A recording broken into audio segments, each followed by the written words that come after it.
Video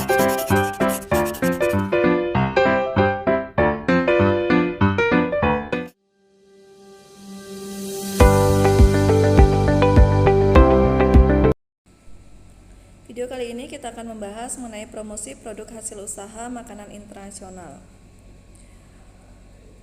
Pemasaran tidak hanya berhubungan dengan produk, harga produk, dan pendistribusian produk, tetapi berkait pula dengan mengkomunikasikan produk ini kepada konsumen agar produk dikenal dan pada akhirnya dibeli.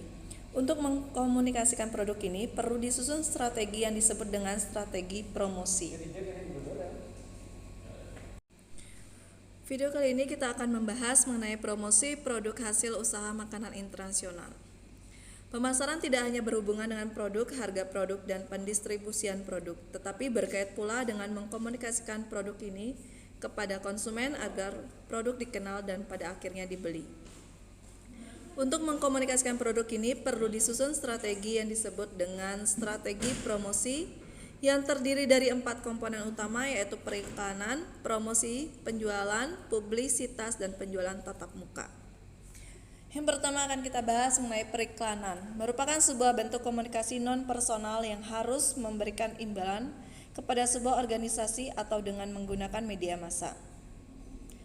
Kemudian promosi penjualan merupakan insentif jangka pendek untuk meningkatkan penjualan suatu produk atau jasa di mana diharapkan pembelian dilakukan sekarang juga. Selanjutnya ada penjualan tatap muka, merupakan sebuah proses di mana para pelanggan diberi informasi dan penjelasan untuk membeli produk-produk melalui komunikasi secara personal dalam suatu situasi agar pelanggan tertarik untuk membeli produk yang ditawarkan. Selanjutnya ada publisitas atau hubungan masyarakat. Merupakan bentuk komunikasi non-personal dalam bentuk berita sehubungan dengan organisasi tertentu atau tentang produk-produknya yang ditransmisi melalui perantara media massa dan tidak dipungut biaya sama sekali, tetapi bukan juga cuma-cuma.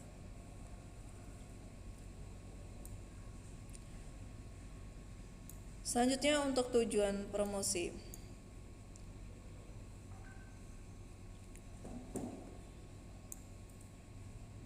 Sebelum merencanakan dan menjalankan strategi promosi penjualan, sebaiknya tentukan terlebih dahulu tujuan promosi yang ingin dicapai. Hal ini penting agar program promosi yang direncanakan bisa sesuai dengan tujuan utama yang ingin dibidik pelaku usaha. Berikut ini adalah beberapa tujuan utama mempromosikan sebuah produk. Pertama, memberikan daya tarik khusus bagi para pelanggan. Keberadaan event promosi penjualan tentunya sangat ditunggu-tunggu oleh sebagian besar para pelanggan. Biasanya para pelanggan sengaja menanti event promosi sebuah produk untuk mendapatkan penawaran harga yang lebih murah. Kondisi inilah yang menjadi daya tarik tersendiri bagi para konsumen, sehingga mereka tidak segan untuk ikut bergabung dengan antrean yang cukup panjang atau turun langsung berdesak-desakan di lokasi promosi untuk mendapatkan produk unggulan yang sedang diobrol besar-besaran. Yang kedua, meningkatkan angka penjualan. Sebagian besar pelaku usaha sengaja mengadakan kegiatan promosi besar-besaran untuk meningkatkan volume penjualan dan mendapatkan omset besar setiap bulannya. Biasanya strategi ini dijalankan para pelaku usaha yang memiliki stok persediaan barang di gudang cukup melimpah. Jadi strategi promosi tersebut sengaja dilakukan untuk menghabiskan stok lama atau persediaan barang di gudang serta mempercepat perputaran uang agar bisa segera balik modal. Yang ketiga, membangun loyalitas konsumen. Tujuan pelaku usaha mengadakan kegiatan promosi tidak hanya untuk meningkatkan penjualan produk, namun juga untuk membangun loyalitas dari para konsumen. Hal ini dilakukan untuk menjaring para konsumen yang awalnya hanya sekedar ingin coba-coba menjadi pelanggan tetap yang akan menggunakan produk yang dibuat secara berkelanjutan. Tentunya untuk mewujudkan tujuan tersebut dibutuhkan strategi promosi jitu, misalnya dengan memberikan diskon 25% untuk pembelian selanjutnya atau memberikan kupon khusus yang bisa ditukarkan dengan produk gratis setelah mengumpulkan 5 buah kupon pembelian.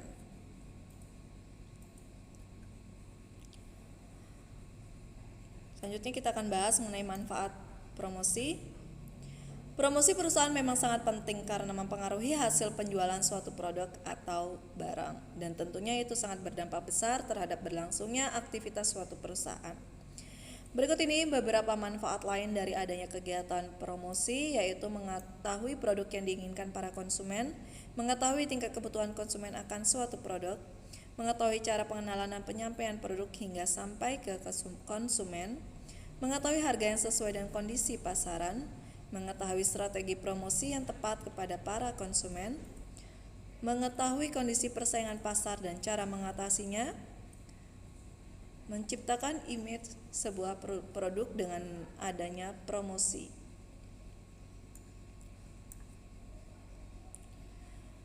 Sasaran promosi. Salah satu hal yang harus diperhatikan sebelum melakukan promosi adalah menentukan sasaran promosi dengan tujuan agar promosi yang dilakukan sesuai dengan target pasar.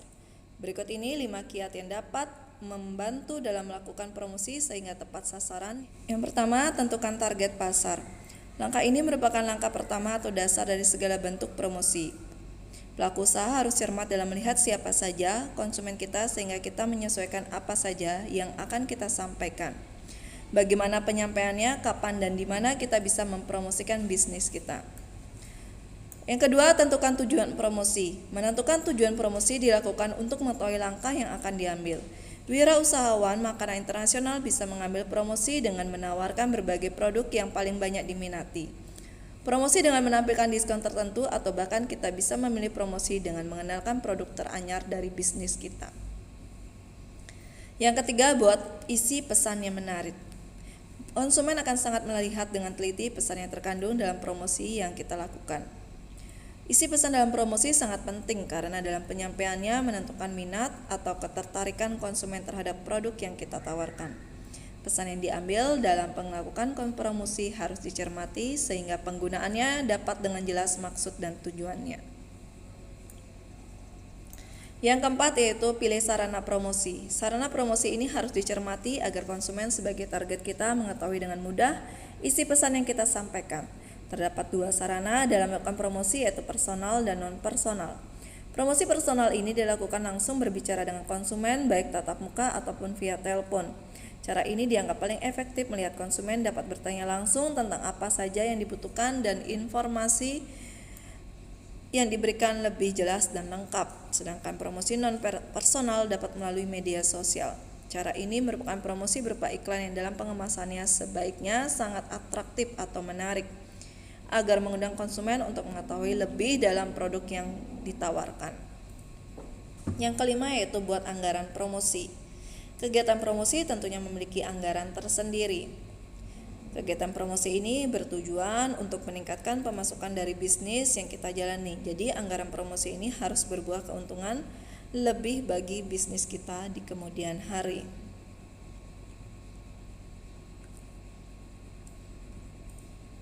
Selanjutnya untuk teknik promosi. Promosi penjualan merupakan kegiatan yang sangat penting dan merupakan bagian integral dari proses pemasaran. Lingkungan bisnis makanan internasional saat ini telah menjadi sangat kompetitif karena meningkatnya jumlah warung makan atau restoran yang menawarkan produk mereka. Seorang wirausahawan harus mengetahui beberapa strategi penjualan untuk meningkatkan popularitas produk yang dihasilkan. Beberapa teknik promosi yang dapat dilakukan, yang pertama memberikan kupon. Teknik ini dilakukan dengan memberikan sertifikat yang memberi hak pada pemegangnya untuk mendapatkan pengurangan harga seperti yang tercetak untuk pembelian produk tertentu.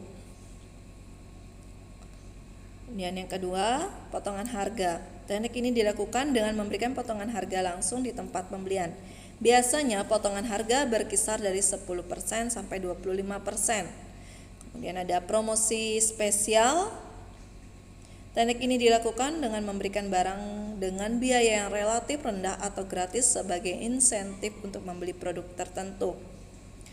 Dan yang keempat itu ada kontes dan undian. Teknik promosi yang dilakukan dengan memberikan hadiah berupa tawaran kesempatan yang untuk memenangkan uang tunai, perjalanan atau barang-barang karena membeli sesuatu. Teknik ini dapat juga dilakukan dengan cara memberikan kontes tentang membuat jingle atau logo produk makanan internasional yang akan dibuat. Kemudian yang kelima itu ada pemberian contoh produk, merupakan teknik promosi dengan memberikan penawaran gratis untuk sejumlah produk atau jasa. Sampel itu dapat dikirim dari rumah ke rumah, dikirim lewat pos, diambil di toko, disertakan pada produk lain atau dipajang dalam suatu penawaran iklan. Pemberian sampel adalah cara yang paling efektif dan paling mahal untuk memperkenalkan suatu produk baru. Kemudian beberapa teknik yang dipergunakan pada sampling adalah yang pertama itu ada in-store sampling, pemberian contoh produk di dalam toko. Kemudian yang kedua ada door-to-door sampling, yaitu pemberian contoh produk dengan mendatangi konsumen satu persatu. Teknik ini lumayan mahal karena besarnya biaya tenaga kerja, tetapi dapat efektif jika pemasar mempunyai informasi lokasi yang sesuai dengan segmentasi dan target yang akan dicapai pada area geografi tertentu. Ketiga itu ada mail sampling, yaitu mengirimkan contoh produk melalui jasa pos. Teknik ini merupakan alternatif dari distribusi door to door. Yang keempat itu ada newspaper sampling, yaitu pengiriman contoh produk melalui surat kabar. Yang kelima itu ada on-packet sampling, yaitu teknik di mana contoh barang disisipkan pada kemasan produk lain. Sangat berguna untuk brand targeted. Contohnya pembelian makanan utama berhadiah es krim. Yang nomor 6, mobile sampling, yaitu membawa keluar logo untuk menghiasi mall, area rekreasi, pekan raya, dan pusat perbelanjaan. Ketujuh ada brand placement, adalah teknik promosi untuk mencapai pasar dengan memasukkan produk pada sebuah acara televisi atau film. Contohnya, artis melakukan adegan makan atau minum dengan menggunakan produk makanan internasional atau di warung makan atau restoran. Yang kedelapan itu ada rabat atau tawaran pengembalian tunai, yaitu memberikan pengurangan harga setelah pembelian terjadi. Konsumen mengirim bukti pembelian tertentu kepada produsen. Dikenal dalam tawaran barang konsumsi sebagai beli 3 dapat 1 gratis. Kemudian ada frekuensi programs, yaitu teknik promosi yang mengarah kepada program-program yang berkelanjutan seperti menawarkan konsumen diskon atau hadiah produk gratis untuk mencapai terjadinya pengulangan dalam pembelian atau langganan dari merek atau perusahaan yang sama. Yang terakhir yaitu event sponsorship, yaitu menjadi sponsor pada suatu event besar yang banyak didatangi oleh konsumen, seperti pertandingan balap mobil, konser musik, atau acara amal. Itu membuat merek sangat ditonjolkan pada acara tersebut sehingga membuat kredibilitas merek meningkat bersamaan dengan para penonton di acara tersebut. Sekian untuk materi kita kali ini, semoga kalian mengerti. Terima kasih.